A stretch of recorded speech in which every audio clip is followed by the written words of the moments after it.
Un de nos clients a découvert que sa copine le trompait à cause d'une commande passée chez nous. Je vous explique. Il y a quelques semaines, on reçoit une commande comme les autres. Un joli coffret fleur de savon, une bombe de bain et quelques autres produits. Classiques. Mais dans les instructions, on voit une demande de mots personnalisés où il y avait écrit « Pour la plus belle des femmes, merci d'être toi ».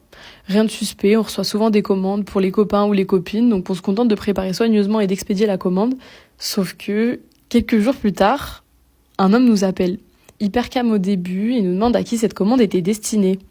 Évidemment, pour des questions de confidentialité, on peut pas lui dire, mais il commence à nous expliquer pourquoi il demande. Donc c'est lui qui a reçu et ouvert le colis habitant la même adresse que sa copine, mais le problème c'est que ça semblait être un colis pour sa copine, mais qui ne venait pas d'une amie au vu du mot, et ce n'était pas lui qui avait commandé.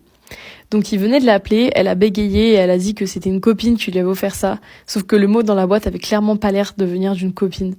C'est pour ça qu'il nous a appelés, pour savoir de qui la commande venait. Alors on a hésité à lui dire, car la commande avait bien été passée par un homme, mais pour des raisons professionnelles, on ne lui a pas communiqué l'identité de la personne, même si on aurait bien aimé pouvoir l'aider par solidarité. En tout cas, on espère que ce pauvre monsieur s'est remis de la nouvelle et a quitté sa copine. Et on voulait savoir, est-ce qu'à notre place, vous auriez confirmé au monsieur qui se faisait bien tromper ?